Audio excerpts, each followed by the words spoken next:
Thank you. Mr. Lahood. Thank you, Mr. Chairman. I want to thank you, Commissioner Werfel, for being here today and for your service. I'm the chair of our subcommittee on work and welfare that oversees a number of different federal programs. One of those is child support. And I want to focus my questions on child support enforcement. And as you know, CSE program works with the IRS on collecting child support for non-custodial parents to help children and families to get the money that they deserve through your program, which is the Federal Tax Refund Offset Program. This is a vital source of income for millions of families across the country. In my home state of Illinois, 44,000 families and children depend on and receive $65 million through the Federal Tax Refund Offset Program. To service these families participating in this program, many states, 42 states in particular, rely on the federal tax information through third-party contractors, and that's the way it's been done since 2004. A year ago, without consultation to Congress and without us an opportunity to work with you on that, the IRS made the decision abruptly to change this policy, and this has caused a shift. Now all states and CSE programs that use contractors will be in non-compliance as of October.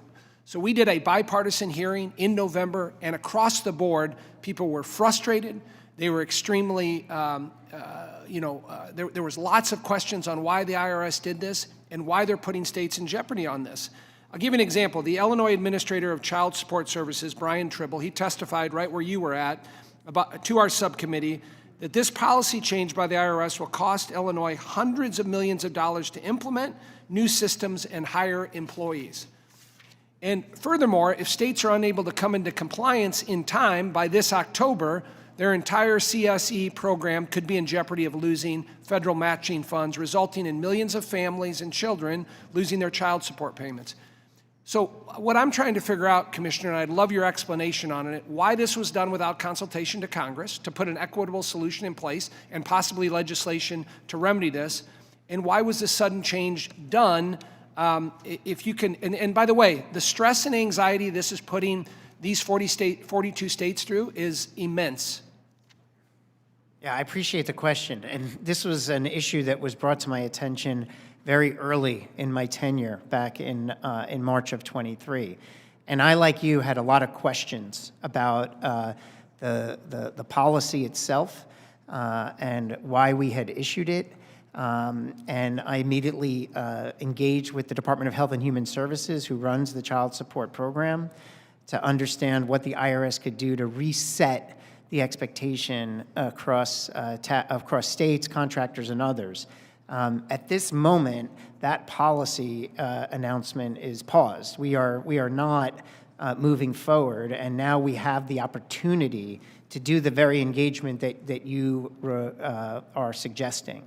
So we have told HHS that we are going to take more time to make sure that that we've heard from stakeholders appropriately before we finalize any such policy. So just to clarify, the pause that you just referenced, does that affect the October 24 deadline?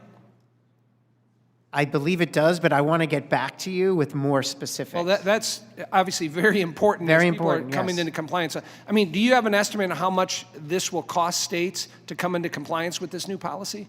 I don't have it at my fingertips, but this is why it's so important to get this right. I mean, and just another issue that is part of the collateral damage is there are 60 federally recognized Native American tribes that also fall into this category too. And they're in a much more tougher position because of some of the financial and economic issues there because of this IRS policy. And so they're in jeopardy of losing access to critical child support enforcement tool, those tribes. So I want to mention that to you, and this needs to be a priority for you and your department. Yeah, I want to make this commitment to the extent, and I need to go back to the office and make sure that I have the details. We did pause to the extent it is intending to go back in October of '24, as you mentioned. I want to talk to you about the implications of that, and I'm happy to revisit that with you to make sure we're getting all the right data and feedback before we move forward. I look forward to it. Thank you. Thank you.